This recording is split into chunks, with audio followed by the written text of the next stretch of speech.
है significance of non metals. हमारे पास है significance of non metal. Significant बेटा जी किसे कहते हैं? इम्पोर्टेंस को कहते हैं। नॉन मेटल की इम्पोर्टेंस क्या है? Although non metals are fewer than metal, metal के मुकाबले में नॉन मेटल्स जो हैं वो तादाद में कम होती हैं, बट ये हाईली सिग्निफिकेंट है, बहुत अहमियत की हामिल हैं। नॉन मेटल्स इक्वली इम्पॉर्टेंट है ह्यूमन बींग्स के लिए, एनिमल्स और प्लांट के लिए। स्टूडेंट्स, ये जानवरों पौधों के लिए बहुत ज़रूरी है। So in fact life would not have been possible without the presence of non metals on earth. ये कहना गलत नहीं होगा कि नॉन मेटल्स के बगैर ज़िंदगी का जो तसव्वुर है वो नामुमकिन है। नॉन मेटल इतनी ज़्यादा अहमियत की हामिल है कि ज़िंदगी का तसव्वुर इसके बगैर नामुमकिन है। सो हम इसकी इम्पोर्टेंस देखते हैं। फर्स्ट वन जो importance mean significance of non metal है वो ये है कि मेजर कंपोनेंट्स जो हैं अर्थ क्रस्ट, ओशन और एटमॉस्फेयर जो हैं, इनमें सबसे ज़्यादा जो हैं वो कौन पाया जाता है? नॉन मेटल्स हैं। ये मेजर कंपोनेंट्स जो हैं अर्थ क्रस्ट के मेजर कंपोनेंट्स, ओशंस के और एटमॉस्फेयर के क्या हैं? नॉन मेटल्स हैं। स्टूडेंट्स, ये जो है इनमें हम एग्जांपल डिस्कस करते हैं ऑक्सीजन की। It indicate the importance of oxygen in nature. ये इंडिकेट करते हैं ऑक्सीजन की नेचर में क्या इंपॉर्टेंस है। स्टूडेंट, अर्थ क्रस्ट में अगर हम ऑक्सीजन की परसेंटेज देखते हैं तो वो 47% ऑक्सीजन जो है वो अर्थ क्रस्ट में पाई जाती है, 86% जो है वो ऑक्सीजन जो है वो ओशंस में पाई जाती है, और 21% जो है वो एटमॉस्फेयर में। और स्टूडेंट, एटमॉस्फेयर में नाइट्रोजन जो है वो 78% पाई जाती है। नाइट्रोजन के मुकाबले में ऑक्सीजन जो है वो सेकंड नंबर पर पाई जाती है एटमॉस्फेयर में। Maintain the balance for the amount of non-metals in nature. Different cycles like water cycle and nitrogen cycle have been established naturally. Students, non metals की अमाउंट जो है वो नेचर में कम या ज़्यादा क्यों नहीं होती, मेंटेन रहती है?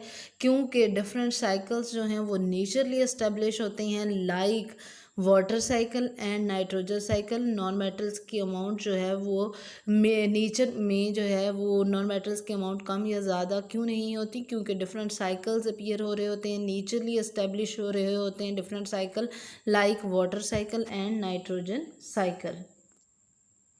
हमारे पास है वाटर साइकिल। वाटर, जितनी भी वाटर बॉडीज़ हैं, जितना भी वाटर है वाटर बॉडीज़ में, वो इवेपोरेट हो रहा होता है जब वो इन्वायरमेंट से हीट एनर्जी को गेन करता है। स्टूडेंट्स, जब वाटर जो है वाटर जो है हीट एनर्जी को अब्जॉर्ब करेगा, गेन करेगा, तो वो इवेपोरेशन हो जाएगी, वाटर वेपर्स में चेंज हो जाएगा। इवेपोरेशन किसे कहते हैं? Students, the phenomena in which the process in which liquid state change into gaseous state, this process is also known as evaporation. वो process जिसमें liquid state gaseous state में change हो जाए वो evaporation कहलाती है। जैसे ही vapors बनेंगे, vapors atmosphere में जाकर condense हो जाएंगे। Students, condensation क्या है? गैस का gaseous state का liquid state में change हो जाना क्या कहलाता है? condensation कहलाता है। Students, जब भी ये vapors जो हैं किसी भी ठंडी जगह पर जाते हैं, वहाँ पर क्या बनाते हैं? क्लाउड्स बनाते हैं। और ये क्लाउड्स क्या करती हैं? बारिश जो है, क्लाउड्स की वजह से जो है वो बारिश बनती है। ये बारिश जो है जब ज़मीन पर आती है, ये प्रेसिपिटेशन कहते हैं स्टूडेंट बारिश बनने को। जब बारिश जो है, बारिश का पानी ज़मीन पर आता है तो ये रन ऑफ हो जाता है, मीन सरफेस से पानी बहता हुआ वाटर बॉडीज़ में चला जाता है। Student, this is water cycle. Water जो है वाटर बॉडीज से इवेपोरेट हुआ, आफ्टर इवेपोरेशन फिर कंडेंसेशन के बाद फिर प्रेसिपिटेशन मीन बारिश का बरसाना, और देन जो है वो बारिश के ज़रिए जब ज़मीन पर आता है देन फिर रन ऑफ हो जाता है सरफेस पर, मीन वाटर बॉडीज़ में फिर चला जाता है। ये हमारे पास वाटर साइकिल कंप्लीट हो जाता है। नाइट्रोजन साइकिल को एक्सप्लेन करते हैं। हवा में एटमॉस्फेयर में नाइट्रोजन जो है वो ऑक्सीजन के साथ जो है ऑक्सीजन भी गैसियस स्टेट में एयर में मौजूद है। नाइट्रोजन ऑक्सीजन के साथ जो है वो रिएक्ट नहीं करती है एटमॉस्फेयर में, और जो कब रिएक्ट करती है, जब नाइट्रोजन ऑक्सीजन को एनर्जी मिलती है। तो ये एनर्जी कहाँ से मिलेगी स्टूडेंट? जब बारिश होती है तो बारिश की वजह से इनको एनर्जी मिलेगी। बारिश में क्या होता है, इलेक्ट्रिकल लाइटनिंग की वजह से इनको एनर्जी मिलेगी। नाइट्रोजन ऑक्सीजन से रिएक्ट करके नाइट्रोजन ऑक्साइड बना लेगा, और ये नाइट्रोजन ऑक्साइड जो हैं जब ज़मीन पर आती हैं, यहाँ पर नाइट्रोजन फिक्सेशन बैक्टीरिया के थ्रू ये nitrogen fixation bacteria in nitrogen oxide को कन्वर्ट कर देगा अमोनिया में। स्टूडेंट्स, यहाँ पर हमारे पास अमोनियम आयन, ये जो एनिमल्स और प्लांट के वेस्ट्स हैं, यहाँ इन्होंने प्रोड्यूस किया अमोनियम रेडिकल को, अमोनियम आयन को, और ये अमोनियम कन्वर्ट हो गया नाइट्रोजन डाइऑक्साइड में। यहाँ पे नाइट्रीफाइंग बैक्टीरिया जो हैं वो एक्ट करेंगे। नाइट्रीफाइंग बैक्टीरिया ने इस अमोनिया को कन्वर्ट कर दिया नाइट्रेट में। यहाँ पर स्टूडेंट्स आफ्टर नाइट्रेट में जैसे ही कन्वर्ट होगा, असिमिलेशन प्रोसेस होगा। जो नाइट्रेट ज़ेरे ज़मीन बने, इनको एब्जॉर्ब कर लिया प्लांट्स ने, और प्लांट्स जो हैं फर्दर चेंज हो गए फ्रूट्स में। स्टूडेंट्स, ये जो हमारे पास नाइट्रेट हैं, जब डीनाइट्रीफाइंग बैक्टीरिया, डीनाइट्रिफिकेशन बैक्टीरिया इसको दोबारा नाइट्रेट को क्या कर देंगे, नाइट्रोजन में कन्वर्ट कर देंगे। डीनाइट्रीफाइंग बैक्टीरिया क्या करते हैं, नाइट्रेट को नाइट्रोजन में कन्वर्ट कर देंगे। इस तरह ये साइकिल चलता है। बेटा जी, हमारे पास जो है second one importance of non metals हैं। Non metals which are essential part of the body structure of all the living things. Non metals जो हैं, जो पौधे और जानवर हैं जैसे इंसान वगैरह, इनकी जो बॉडीज़ हैं नॉन मेटल से मिलकर बनी हुई होती हैं। Human body is made up of 28 elements. जो इंसानी जिस्म है, जो इंसान की जो बॉडी है, उसमें टोटल 28 किस्म के एलिमेंट्स, वो टोटल 28 किस्म के एलिमेंट से मिलकर बनी हुई होती है। 96% of the mass of human body is made up of 4 elements। 96% जो इंसानी बॉडी है उसका 96% जो मैस है वो 4 एलिमेंट से मिलकर बना हुआ होता है। वो कौन कौन से एलिमेंट हैं? Oxygen, carbon, hydrogen and nitrogen. इनकी परसेंटेज क्या है? कार्बन जो है 96% जो मैस ऑफ ह्यूमन बॉडी है उसमें जो 4 एलिमेंट्स है वो मिलकर बनी हुई होती है। ऑक्सीजन 65%, कार्बन 18%, हाइड्रोजन जो है वो 10% और नाइट्रोजन 3% उसमें मौजूद होता है।